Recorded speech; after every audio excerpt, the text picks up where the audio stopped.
Muy buenos días, tardes, noches, depende del momento en el que estén viendo este video. Este video es la segunda parte, segundo video con esta serie de videos que vamos a llevar a cabo, en los que analizaremos los momentos históricos o los aportes históricos de ciertas civilizaciones a la gastronomía, su papel y cómo se fue desarrollando la gastronomía. El primer video que está en el canal es sobre historia, sobre prehistoria. Posteriormente voy a grabar uno más detallado sobre la prehistoria, pero quise avanzar a lo que viene siendo Egipto. Egipto, las culturas mesopotámicas, el imperio hitita y los hebreos. Eso va a abarcar el video de hoy. ¿De acuerdo? Primero que nada, bueno, vamos a empezar con Egipto. Egipto es una gran civilización, duró una duración aproximada de 4000 años. Y durante esa época tuvo tres imperios, por lo que podemos dividirlo en tres partes. La etapa antigua, que es del año 2800 al 2000 a.C., la etapa media del 2000 al 1580 a.C.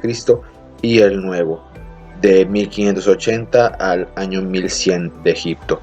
Toda esta gran duración que tuvo el imperio Egipto, pues por obvias razones, nos va a proveer de un gran material de análisis sobre su cultura gastronómica. Fue un gran pueblo que florecieron no solamente en lo intelectual, sino también eran muy adelantados en las cuestiones como la astronomía, el arte, conocimiento acerca del cultivo y sus creencias astronómicas. En cuanto al cultivo, obviamente este influenció su desarrollo gastronómico y lo que comían. Obviamente, al estar ellos viviendo en las márgenes del río Nilo, pues obviamente tenían ese afluente de agua permanente, lo que les permitió florecer de una manera muy amplia. Es difícil resumir la cultura de la cocina egipcia porque pues duró, como les mencionaba, alrededor de 4000 años de antigüedad. Entonces, pero como en gran parte de las culturas antiguas, de la época antigua de la humanidad, pues hubo claras diferencias entre las clases privilegiadas y las clases del pueblo. Entonces, como siempre, la alimentación de los pueblos refleja su realidad social. Esto no fue una excepción en el pueblo de Egipto, perdón. La 90% de la población de Egipto era campesinos. Entonces, pues la alimentación estaba polarizada, la alimentación rica y exuberante contra la alimentación austera. Se polarizaba de una manera muy marcada. Pero en lo que concierne a la corte del faraón, que era el nombre que se le daba al gobernante, pues la opulencia era la constante en casa del faraón. Y diario llegaban grandes cantidades de todo tipo de comida, y sobre todo cuando había una celebración. Recuerden que era un pueblo politeísta, entonces por ende había muchas celebraciones a muchos dioses. Una de las ofrendas que se hacían tenían que ser muy fragantes. Entonces, por ejemplo, freían ajos y cebollas en las mañanas para ciertas deidades, pero bueno. Esta característica de la casa o la corte del rey hacía que muchos de los funcionarios palaciegos tuvieran profesiones relacionadas a la gastronomía. No eran propiamente chefs, porque no tenían ese concepto, pero pues eran panaderos, cerveceros, carniceros o pasteleros, porque su devenir diario de la vida gastronómica lo exigía. Entonces, no faltaba nada en la mesa del faraón, en contraste con la escasez que puede amenazar siempre al pueblo, al pueblo plebeyo. Hay un papiro del nuevo imperio, del periodo que mencioné, del año 1580 al año 1100 a.C. Este papiro menciona ciertas características que cuando había un banquete celebrado por el faraón, cuando llegaba el faraón a alguno de sus palacios para celebrar su llegada, no puede haber menos de 17,000 panes, 100 cestos de carne fresca, 100 de carne seca, 100 bandejas con frutas, 70 carneros, 50 sacos de pasas, 100 manojos de hierbas para cocinar, 60 sacos de granadas, pájaros, pescados de varias naturalezas, verduras, cerveza, vino, leche y todo en gran abundancia. Todo esto porque para ellos el faraón era un dios, era una deidad viva, entonces tenían que agasajarlo, ¿no? A menudo, bueno, en contraste con esa opulencia, pues el pueblo estaba hostigado por el hambre y la escasez. Su dieta era mucho más pobre y básicamente era variedades de pan y cerveza. Recordemos que los egipcios fueron los, fueron los primeros en aprovechar la fermentación. Entonces, para elaborar pan, la cual amasaban con los pies y estiraban con el rodillo. Y también este descubrimiento de la fermentación les sirvió para elaborar vino y cerveza. La cuestión del vino, no era propiamente el vino como lo conocemos ahora, eran vinos de hierbas, vinos de otro tipo de productos, los cuales ya ellos envasaban, le ponían su fecha, le ponían quién lo producía y lo tenían en ánforas. Entonces ya había un etiquetado, ya había una manera de controlar o de las características de sus bebidas, ¿no? Volviendo al tema del pueblo, rara vez podían comer carne. El pueblo rara vez se podía permitir el consumo de carne. Por lo general está terminada con una variedad de verduras, entre ellas las cebollas, ajos, distintos tipos de frutos y legumbres. Consumían los tallos tiernos del papiro, las raíces y los bulbos del lotus, leche y queso, y obviamente al vivir en las márgenes del río Nilo, pues diversas clases de pescado. Solo en determinadas fiestas religiosas el pueblo podía acceder a una dieta mejor. Obviamente había prohibiciones, había tabúes, había la moral, aconsejaba cierta moderación, cierta consideración a la hora de comer. Por ejemplo, era mal visto en cierta región que si un animal encarnaba cierta deidad, era mal visto consumirlo, como la abeja, la vaca y algunos pájaros y peces. Pero imagínense, no era como un halcón, que pues era la encarnación de Horus. ¿Okay? También, por ejemplo, había comportamientos sociales referente a la comida, si está en las jerarquías sociales establecidas. Si te sentabas a la mesa con una persona que tenía un rango superior socialmente, te ponía ante ti una comida, te ofrecía una comida y tú debías consumirlo. Debías aceptarlo y no debías mirarlo como que con desdén. Tenías que comértelo, te gustara o no te gustara. Dentro de los cereales que consumían los egipcios, el más antiguo que usó el hombre es el mijo, ¿okay? La cebada, la avena y el centeno. No se sabe dónde se cultivó por primera vez el trigo, ni no se conoce dónde nació la piedra para moler, pero se evolucionó hasta crear el primer molino de trigo.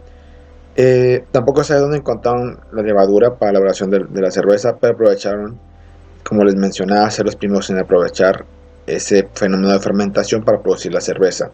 Y enseguida continuaban con la elaboración de pan, que primero fue de mijo y después de trigo. Como sabemos, en la cultura egipcia tenían la costumbre de representar en sus tumbas escenas de la vida cotidiana, del devenir diario de sus vidas. Y una de las grandes escenas siempre representadas en las tumbas invariablemente es las actividades de la elaboración del pan.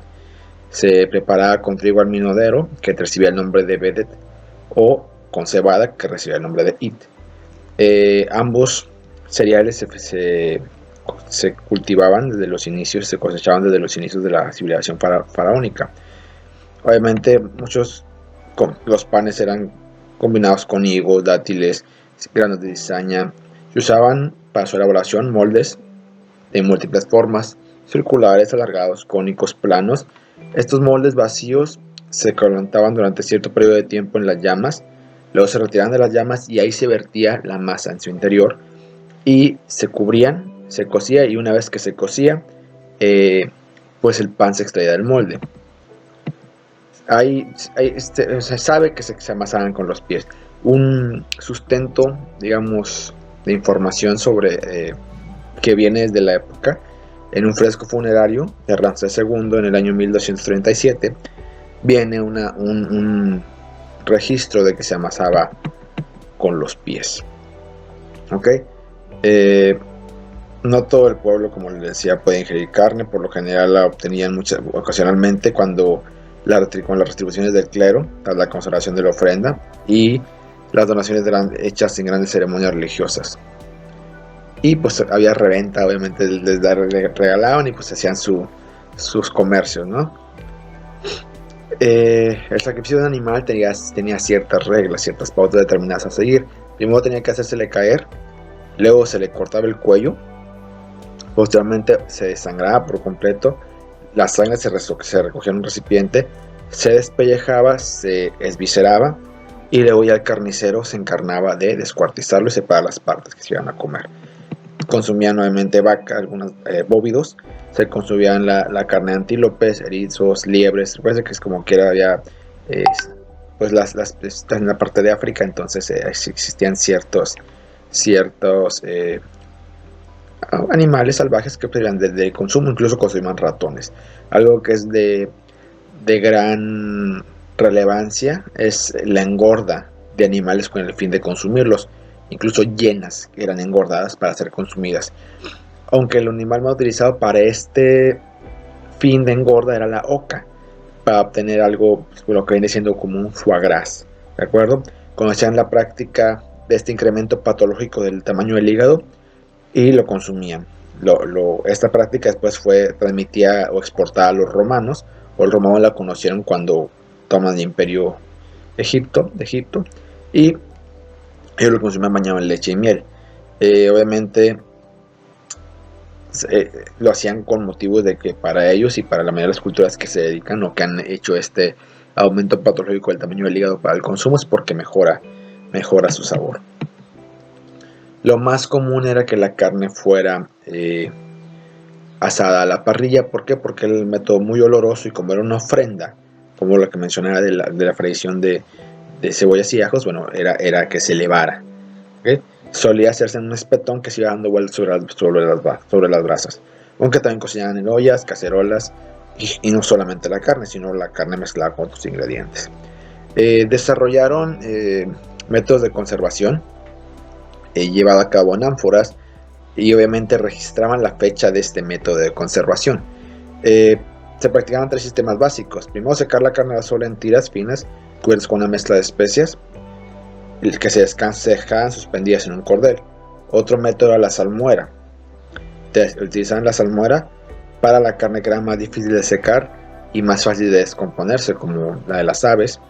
Y también se confitaba, se cocía el alimento en grasa y luego se guardaba en botes cubiertos de grasa. Los pescados se consumían o bien de inmediato o se secaban para almacenarse utilizando una técnica llamada fesic, ¿de acuerdo? Que era cortar la carne en capas y entre cada capa ir poniendo sal. Después posteriormente se les ponía un peso y este peso pues presionaba la sal sobre los tejidos y se penetraba y extraía el agua. Las frutas y verduras también eran productos consumidos por todas las clases sociales. Por ejemplo, el ajo, la cebolla, el poro, el pepino, el rábano, el apio, el loto y el papiro. El papiro también tenía utilizaciones para la escritura, ¿de acuerdo? Consumían la lechuga y entre las legumbres que más consumían eran las habas, que formaban parte del salario de los obreros. También consumían los garbanzos, las lentejas y los guisantes. Las frutas eran un producto de lujo. Muchos se cultivaban en los huertos privados de los templos y de la gente de la familia real. Cultivaban dátiles, higos, granadas, también sembraban los almendros, uvas, melón y sandía. También fue de gran importancia la apicultura en esta cultura, y la que les proporcionaba 2 cosas: la miel para endulzar y cera para alumbrar. Utilizaban la cera para alumbrar. ¿Okay?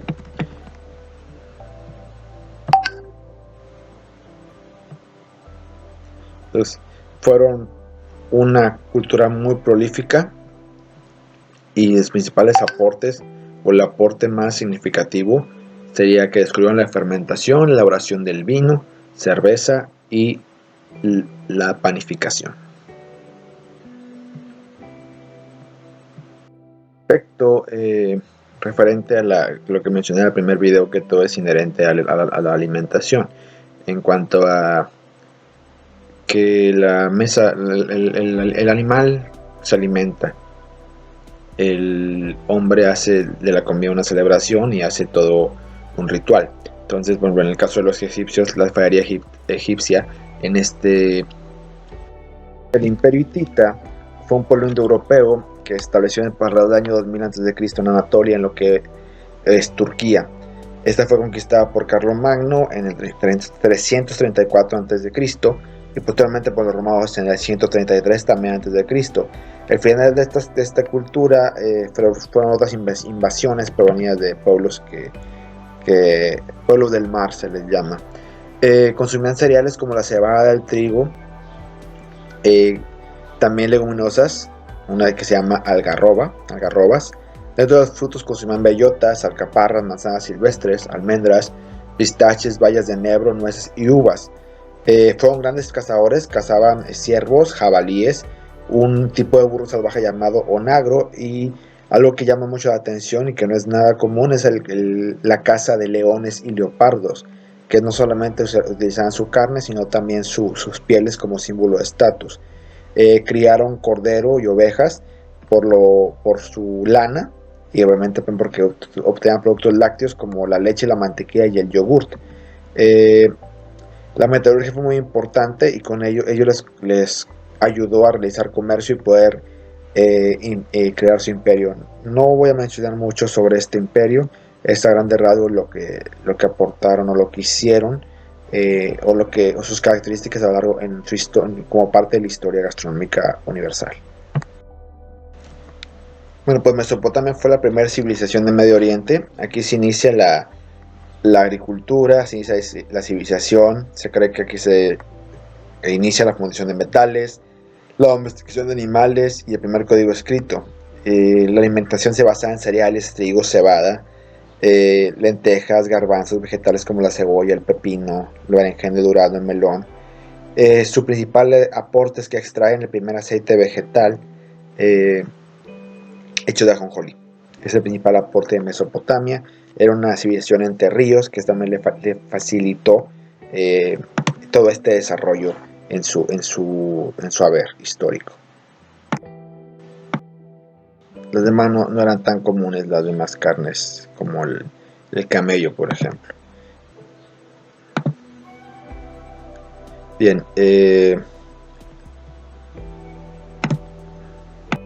bueno, ellos eran, como dice, ahí comenzó se considera también que hay otros datos que dicen que en Tanzania, ¿verdad? Pero bueno, sé que también que ahí inició la agricultura, ¿verdad?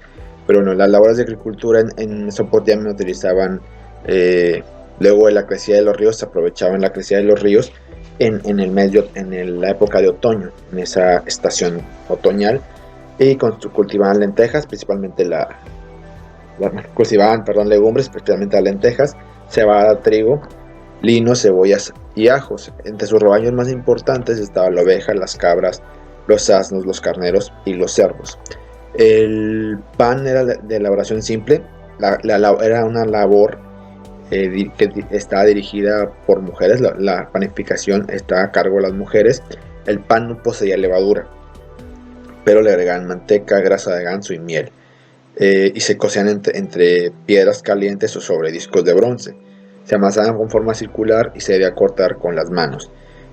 Con respecto a la elaboración de la harina, este se realizó durante mucho tiempo mediante la trituración de los granos de trigo entre piedras, con lo que vienen siendo los morteros.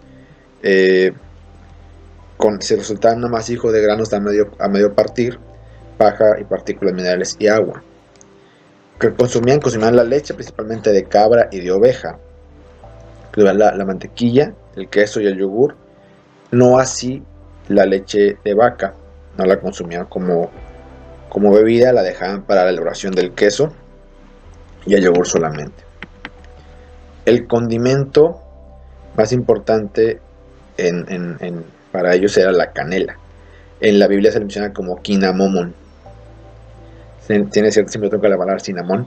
Cinnamomum se llamaba, era el nombre que se le daba a la canela. Pero les gustaba mucho la comida fuertemente condimentada, mucha sal, con azafrán, comino, cilantro, hierbabuena, eneldo, romero, ajos. La pimienta era muy escasa y cara porque se traía de las Indias y las caravanas eran muy arriesgadas, entonces no era tan utilizada en esta cultura. El vino también era importante. Se elaboraba, bueno, se trituraba algo principalmente sobre superficies de barro o madera, y con los pies, algo similar a lo que viene siendo el ritual o la ceremonia de la vendimia. Utilizaban o elaboraban la cerveza de la misma forma que lo hacían los egipcios. Recordamos que utilizaban la fermentación y utilizaban la cerveza de ciertas maneras. Consumían la langosta, que se cocía rápidamente en agua y sal, y le agregaban una especie de vinagre. Otra manera de dejarla secar al sol, todo lo cual lo encurtían en miel o la metían la encurtían en vinagre o la metían en miel o la reducían a polvo. Era de sabor amargo, la mezclaban con la harina y las freían en aceite de oliva.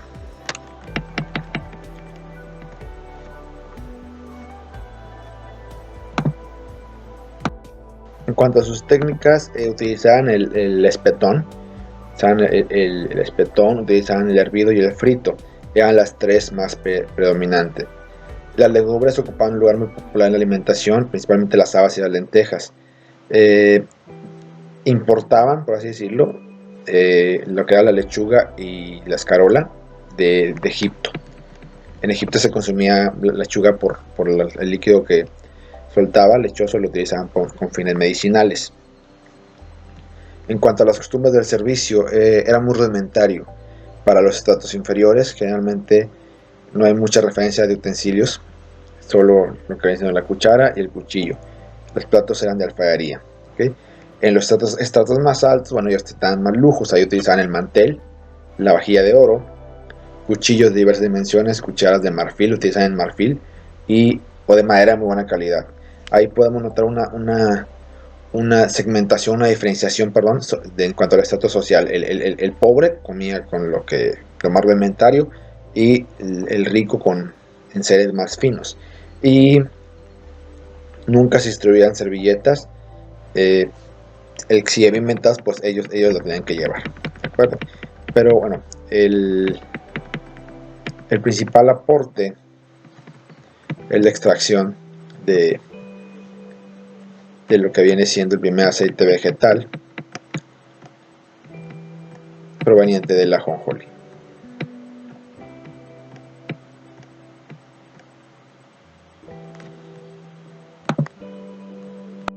Pasamos ahora a el pueblo hebreo. El pueblo hebreo, bueno, eran los llamados judíos del reino de Judá e israelitas por el reino de Israel. Era un clan nómada hasta que se establecen en la ciudad de Ur, que pertenecía a Egipto. De ahí salen en su éxodo a Canaán, la tierra prometida, y es cuando cuando salen de Egipto las leyes mosaicas, que ahí dentro de las leyes mosaicas se determinaban los alimentos que eran sagrados y los cuales eran impuros. Esto último probablemente era para evitar la descomposición de los alimentos durante todo el periodo que iban a estar en el desierto, ¿no? Pero le daban así un significado espiritual al hecho de comer, cosa que hasta nuestros días sigue estando regulado en su religión. De esta manera surgen los alimentos kosher, ¿de acuerdo? Recuerden que los alimentos más utilizados fueron las leguminosas, hortalizas, oveja, cabra, vaca, la carne y el pescado. Hubo productos derivados de origen animal, también la mantequilla, la miel y la leche.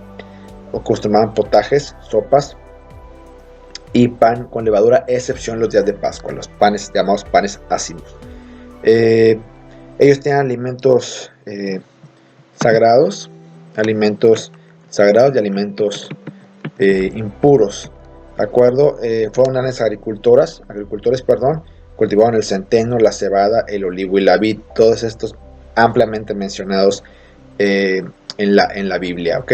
También la harina, la flor de harina y la harina son ampliamente mencionadas en la Biblia. Consumían la leche de cabra y de oveja, ya que el agua era escasa y muchas veces insalubre, entonces la leche de cabra y de oveja es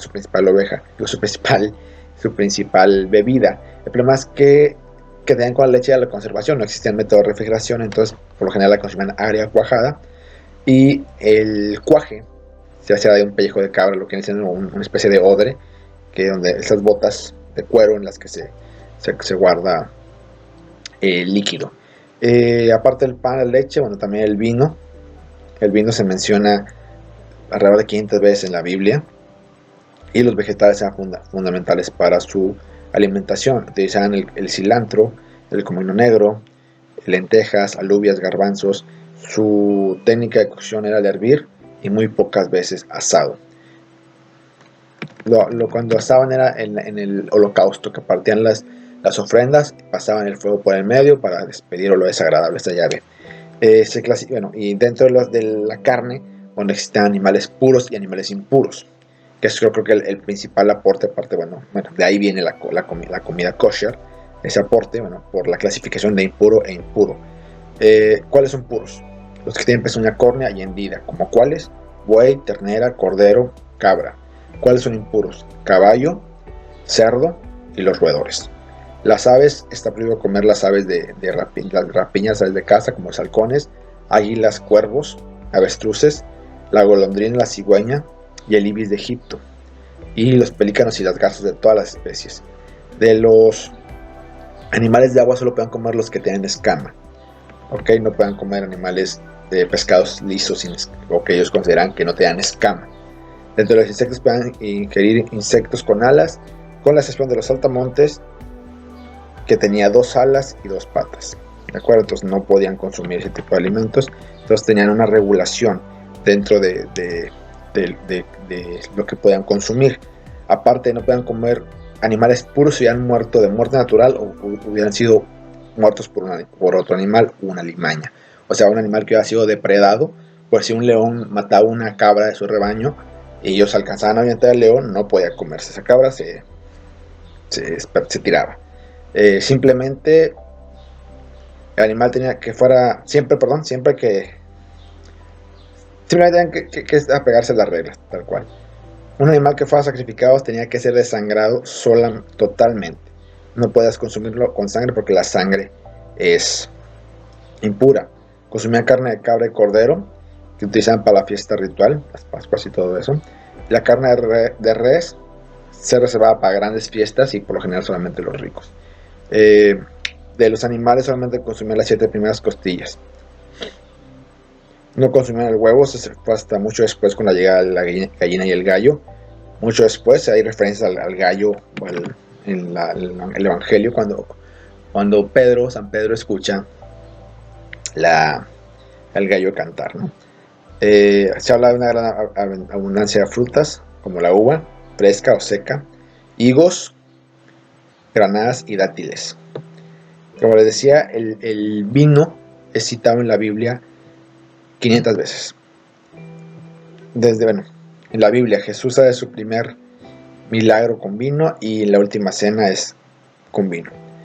En cuanto al vino, podían consumir las mujeres también el vino, pero comían y bebían separadas de los hombres. Había una segmentación de géneros que ellos la tenían muy marcada de hombre y mujer, consideraban a la mujer inferior, entonces no comía con ellos, en el pueblo hebreo. Estos a grandes rasgos son las características gastronómicas del pueblo hebreo. Este video, este bloque, son los temas que va a contener. Los siguientes son los pueblos de las culturas clásicas, pero ese va a ser en otro video, aunque voy a hacer un video en el que hablemos más a fondo de la prehistoria, más desglosado. Fue muy corto el primer video, pero vamos a profundizar más con años, con aproximaciones, con características más específicas, pero eso va a ser material para otro video, para no extender demasiado esto. Soy Eliseo Martín, este es Devil Chef, espero que sea de su agrado y sigamos aprendiendo. Ahorita estamos con pura teoría, con puras historia, vamos a abordar otros temas teóricos y recetas y videos de recetas de cocina, pero eso va a ser más adelante. Estamos iniciando el canal, deseo que tengan mejor de día, tarde o noche, dependiendo del momento en el que estén viendo este video, y muchas gracias, suscríbanse y síganme.